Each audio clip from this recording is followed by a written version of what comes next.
Hello fellow YouTube friends, followers, fools and flabbergasters, my name is Maceland and it's time for Guild Wars 2 On Point Combat Basics. So far in the series we've only discussed damage.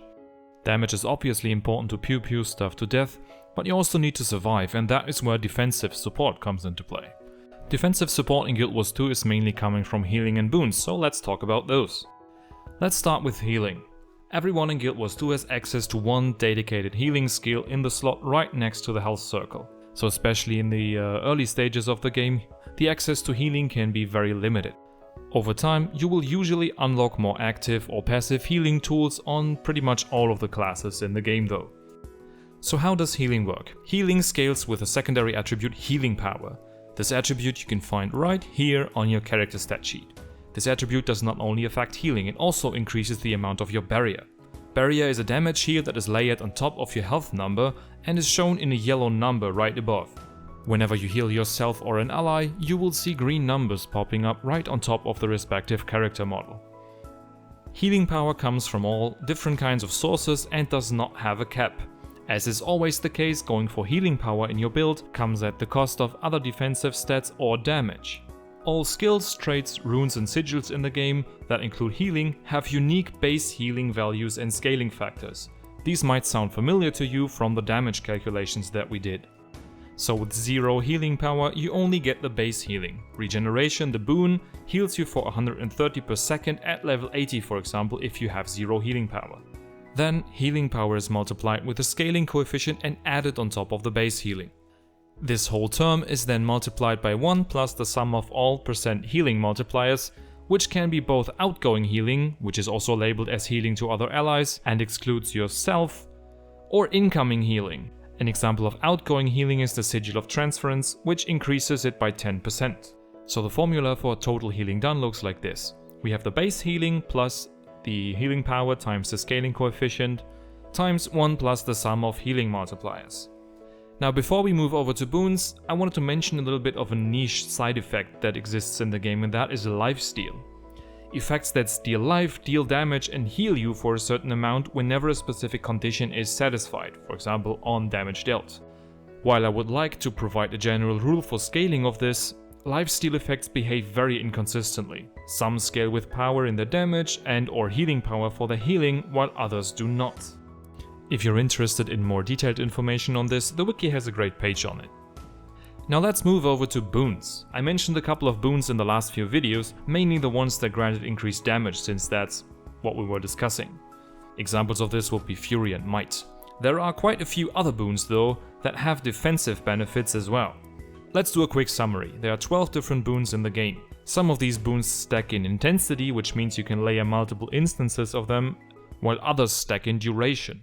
The boon Aegis is defensive, stacks in duration and blocks the next strike damage done against you. Alacrity has both offensive and defensive capabilities because it reduces the recharge on all skills, so also defensive skills, by 25%. This also stacks in duration. Fury is an offensive boon most of the time, which grants you 20% critical chance by default. It also stacks in duration. We've already talked about Might. It's an offensive boon that stacks in intensity. It stacks up to 25 times and increases your power and condition damage by 30 for every stack you have. Protection stacks in duration and reduces incoming strike damage by 33%. Similar to Alacrity, Quickness has both offensive and defensive capabilities, stacks in duration, and increases the pace of skills and actions by 50%. And if you didn't know, this also includes non-combat actions such as gathering, communing with places of power, or opening chests. The boon Regeneration is a simple heal over time and scales with your healing power and other healing done multipliers. Regeneration also stacks in duration. The boon Resistance makes non-damaging conditions on you ineffective. This includes blindness and soft CC such as immobilizes, cripple or slow.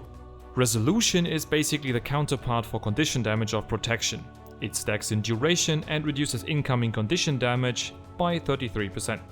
Another very powerful boon is Stability. This prevents you from being crowd controlled. This includes hard CCs such as stuns and dazes, and it stacks in intensity, so you can have multiple stacks of stability on you, which prevents multiple CCs at the same time. Second to last we have Swiftness, which increases your movement speed by 33%. In terms of movement speed, it's important to know that only the highest source of movement speed will be used. So if you have swiftness and super speed on you, only super speed will be used. The final boon on the list is Vigor. This is rather defensive, stacks in duration and increases the recharge rate of endurance by 50%. In terms of boons, the more you have of them, the better. So if you're looking at group composition, make sure that you pick classes and specializations that allow for a high uptime on essential boons. In group content, many of the offensive buffs are prioritized and seen as essential. Having access to 25 stacks of Might, Fury, Quickness and Alacrity is a substantial increase to the group's damage. That is also why support combinations of classes and specializations that can provide high uptimes on this are often preferred. Something you also need to consider is that in Guild Wars 2, skills and traits can apply to either 10 or 5 targets. In Dungeons and Fractals this doesn't really matter, but for raids and strikes you need to make sure that all 10 people in the group get the essential boons. So now that we got the basics on boons, we can talk about concentration. A pretty cool idea that Guild Wars 2 implemented is the ability to increase the duration of your boons, and the secondary attribute responsible for doing that is called concentration. It has a base value of 0 and can be found right here on your character stat sheet. Similar to Ferocity, every 15 points of concentration at 1% boon duration. Aside from those points in concentration, Guild Wars 2 offers percent bonuses to either all boons or specific boons as well. These percent bonuses are all additive with each other. Also, similar to condition duration, boon duration cannot be more than doubled, and boons that stack in duration have a cap of 30 seconds, at the time of making this video that is. The formula for the total duration is pretty simple. You have 1 plus concentration divided by 1500 plus the sum of percent bonuses for the respective boon that you're looking at. If this exceeds 200%, it will be set to 200% instead. Okay, so now we can move over to the summary and gear options. Healing power and concentration are attributes that usually in group content only support builds heavily invest in. The reason is that both of these stats come at the cost of offensive stats, so damage dealers try to avoid these as much as they can. Tanks and healers, however, are often using those. Stat combinations such as Minstrels, Givers and Harriers are very popular because they provide both healing power and concentration with either additional offense or defense. The same goes for runes and sigils. There are several options you can go for. For example, the Rune of the Monk or Water, Sigil of Transference or Concentration. If you're looking into healing in Guild Wars 2, having more healing power is basically never a bad idea because it makes healing easier. The more healing you can provide, the safer your teammates are. This changes once you go for speedruns, because then you want to maximize your damage while providing the necessary amount of healing and not more.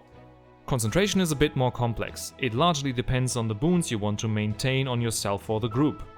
On an Alacrity Renegade, for example, you only need 75% extended boon duration to fully maintain Alacrity on the entire squad. Going beyond that is a waste of stats and thus damage, which you obviously don't want.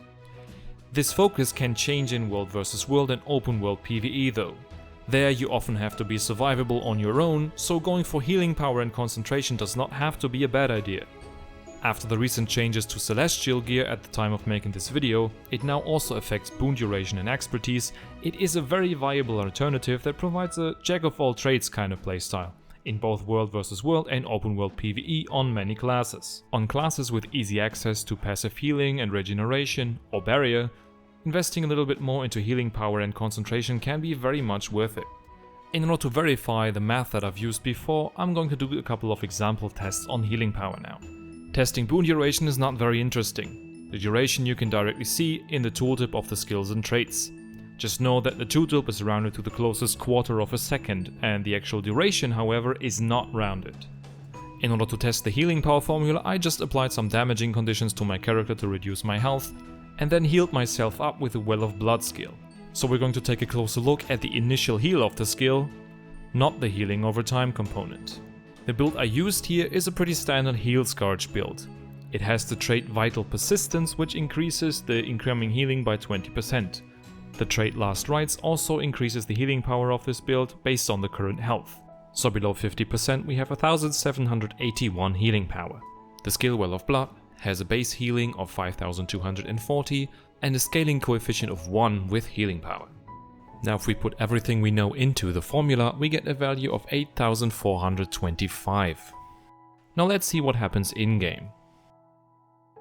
The number here is kind of hard to see, but it is 8425. I also put a sigil of transference on the offhand, and as expected it did not increase the healing value, because it explicitly said healing to other allies. So yeah, that is it for today. I hope that you now have a better understanding of healing power and boons in Guild Wars 2. If you liked the video, feel free to like and subscribe for the YouTube algorithm, and see you next time.